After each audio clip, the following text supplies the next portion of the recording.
Hi everyone, welcome to Fast Homebrew. Today I'm not making golden ale, I'm making golden lager. I'm playing around with the recipe again, but this time I'm changing the yeast instead of the hops. So what do we got? We got wheat malt and light malt liquid extract. We've got 250 grams of Caramalt grains, Magnum hops for bitter and Amarillo for goodness, and there's the lager yeast.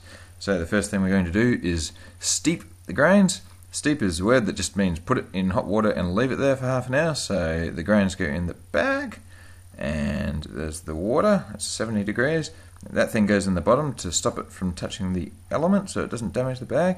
And we leave it for half an hour. So while that's happening, I'm going to put this malt extract into my urn. You wouldn't normally have to use an urn, it's just that my stove is no good. So you could normally do this in a big pot on the stove, but I'm using my urn instead. And you stir it, otherwise the stuff goes to the bottom and sticks and burns. Now I'm going to get rid of the last bit. If you've watched my videos before, you've probably seen this trick. You put hot water in there, click your fingers, and out comes everything. And it's very hot, so we use a tea towel, and in it goes, and now you can see how clean it is. Have a look at that. Okay, this must be half an hour later, so out comes the stuff and the thing. It's surprising how often I forget to take that thing out. But anyway, time to Sparge. Sparge is a word that just means pour hot water through it. And that just basically gets rid of all the last goodness out of there. So into the urn we go. And that's going to come to the boil eventually. So while I'm waiting for that, I may as well put this one into the fermenter. But I can't see my fermenter. Where could it be? There's the rest of my clean stuff. Maybe I left it out. Uh-oh, it's being guarded by ferocious dogs. So I'll just sneak. He's seen me, run! Ah, oh, good. That was a close one. Okay, in it goes, and there's the trick with the hot water again, and give it a bit of a stir, and we're all good.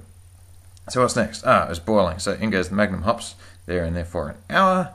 Then we have 15 grams of Amarillo with 15 minutes to go, and again with just 5 minutes to go.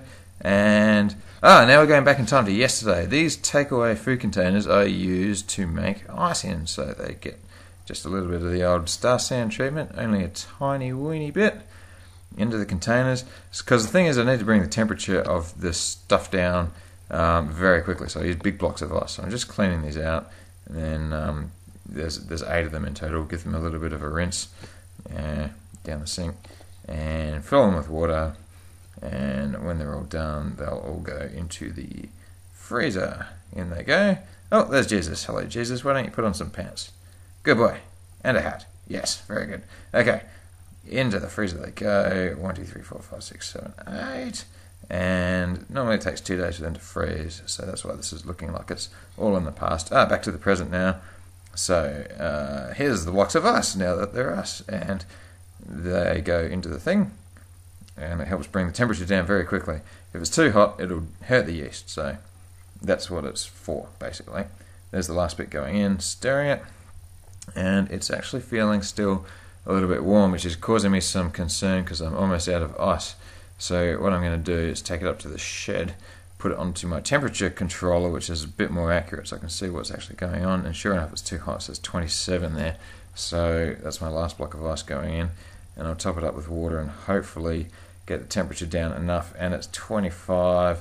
You're just going to have to deal with that yeast because you need to go in so that it doesn't get infected.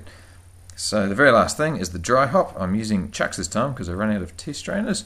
That's my Amarillo, and I'll just tie it in a knot and plop it straight in the fermenter, and the temperature's come down a bit more too. And that's it. Good, thank you. Thanks for watching the video. Don't forget to subscribe.